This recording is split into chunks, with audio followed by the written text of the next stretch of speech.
Today I want to talk about creating an intentional holiday season. Hi, I'm Kenna and I help parents inspire an environment of learning in their home. I'm glad you're here.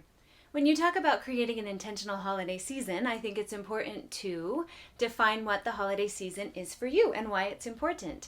I would invite you to spend a moment reflecting on what your goals are for this season. Are you seeking connection with your neighborhood, with your community in a holiday way? Are you celebrating Christ? Do you want to create family unity? Do you want to spend this season serving others and reaching outside of yourself? That sometimes the goals of the season aren't necessarily connected to Christmas at all.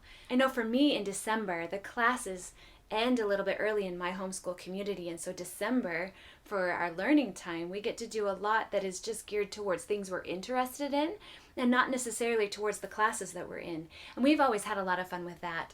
We made one December a math and music December where we just had math camps and music festivals, I guess you would say, all month long, and it was very fun. So even in the learning realm, right, of our homeschools, we can decide what we want December to be and create it. It could be holiday related, it could be the symbols of the season, or the story of the real St. Nicholas, or maybe you could learn about reindeer and add that to your science. And so that's definitely one way to do it, is Christmas themed, but it doesn't have to be, because if it's something that your family has been wanting to do but hasn't had time for, and maybe this season is when classes scale back, and especially this year community events scale back instead of increasing right now, maybe it's the time that you can fit in those things that you've been wanting to fit into your learning time.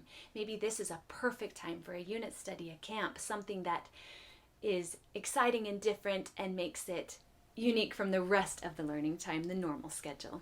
If the goals are defined for the season, then it will be easier to make sure that what is on your schedule and on your calendar fits into those goals. And it's okay to have more than one goal. I'm not saying you have to pick just one. I'm saying that if you know the goals of the season, then you're more likely to fill your calendar with the things that will make those things happen. And it's going back to that idea of choosing your biggest yes, right? The things that are most important to you. If you're choosing the things that are most important to you, then it's easier to know what to say no to, the things that don't matter as much.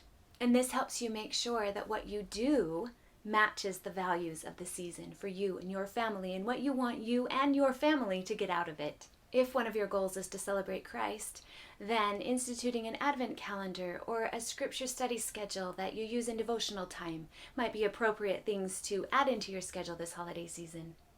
If it's to create family unity, then maybe make sure, right, that you have things in place to have things like a candlelit dinner, or go find Christmas lights together, or have moments when it's just you guys at home, which is easier this year than any year I can remember, right?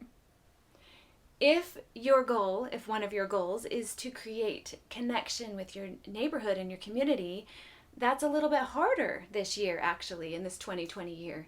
Because in the past, I feel like we were always getting invited to events, and it was filling up our schedule. And this year, maybe there will be less of that, and we might have to try a little harder and be more creative on how we create that community.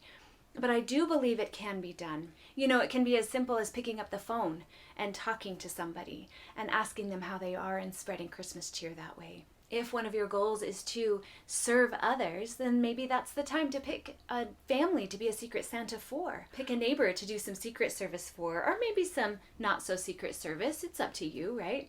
There are a lot of ways that you can serve in your neighborhood and in your community right now at Christmas time and always. It feels like at Christmas time we tend to look out and see what we can do for others, and so there's a lot of opportunities if you look around for ways that you can do that. And you can also create your own. One of our family traditions is to go out and shovel snow on Christmas morning before we open presents. And that's a simple tradition that we have that incorporates that idea of giving service in a way that would still work this year. And those are just some ideas to get your juices flowing. But of course, it's up to you. There are so many ideas and so many ways that you can give and serve and unite and celebrate this season. And I invite you to consider the ways. and decide for you what is most important to you and your family this Christmas season and make it happen.